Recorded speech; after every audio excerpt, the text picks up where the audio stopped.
রাধে রাধে। একটা ছোট ছেলে ছিল। একদিন সে তার মায়ের হাত ধরে তাদের পাশের দোকানে গেল। দোকানে গেছে, দোকানে সামনের লাইনটাতে খুব সুন্দর করে টফি বিস্কুট সব কিছু সাজানো রয়েছে, অনেক রকমের রকমারি টফি। বাচ্চাটা দেখে মনে একটু লালচ হলো। বাচ্চাটার মা ঘরের জিনিসপত্র কিনছিল। দোকানদারটারও বাচ্চাটাকে খুব পছন্দ হলো। দোকানদারটা বাচ্চার কাছে এসে একটু আদর করলো, করে বলল, হোয়াট ইজ ইউর নেম? বাচ্চাটা তার নাম বলল। তারপরে দোকানদারটা বাচ্চাটার মাথার মধ্যে একটু হাত বুলিয়ে দিল, দিয়ে বলল, একটা জারের ঢাকনাটা খুলে বলল, নাও টফি নাও, হাত দিয়ে তুমি নিজের হাত দিয়ে নিয়ে নাও, যতগুলো তোমার টফি ইচ্ছা তুমি ততগুলো টফি নিয়ে নাও। কিন্তু বাচ্চাটা তেমন করলো না। বাচ্চাটা তার দুটো হাত পিছনে নিয়ে গিয়ে লক করে নিল, টফির বইমে হাত দিল না। দোকানদারটার মাথায় কী এলো কী জানি। দোকানদারটা এর মধ্যে ওর মা এ জিনিস ও জিনিস কিনছে, কিন্তু দোকানদারটা আবার বাচ্চাটার কাছে ফেরত দিল।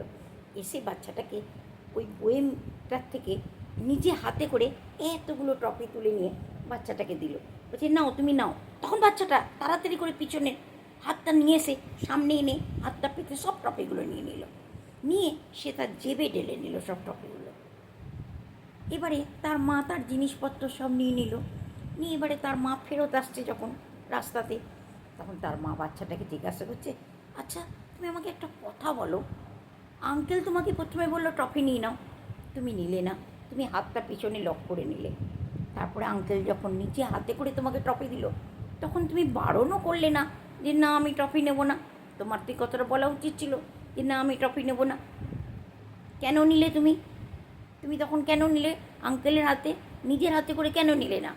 বাচ্চাটা তখন বলছে, মামা আমি যদি নিজের হাতে করে নিতাম অল্প টফি আসতো আমার হাতে। কেন? আমার হাতটা ছোট না, আঙ্কেলের হাতটা অনেক বড়, সেই জন্য আঙ্কেল যখন আমাকে দিল তখন অনেকগুলো টফি দিয়েছে। কেন? আঙ্কেলের হাতটা যে অনেক বড়। দোস্ত, এই বাচ্চাটার এই কথাটার থেকে আমাদেরও কিন্তু কিছু শেখার আছে। কেন? যখন প্রভু দেন না আমাদেরকে, প্রভুর হাত অনেক বড়, আমাদেরকে অনেক বেশি দেন, আমাদের হাত তো অনেক ছোট। সেই জন্যে প্রভুর কাছে চাইবো, আমরা কাঁদবো তার কাছে, কিন্তু আমাদের যে কষ্ট দুঃখ না, শুধু সেটাকেই শোনাবো। আর একটা কথা আমি বলতে চাই, কোনো দিন নিজের দুঃখ কষ্টের কথা সমাজের কাউকে বলবে না। কেন? সবার কাছে নুন আছে, সবাই নুন চেটাবে, মলম কেউ লাগাবে না। শুধু উপরওয়ালার কাছে শোনাও, তার কাছে তোমার দুঃখ কষ্টের কথা বলো। সে দেখবে তোমাকে যখন দেবে, বড় বড় হাত ভরে দেবে, যেটা আমরা কল্পনাও করতে পারি না। রাধে রাধে।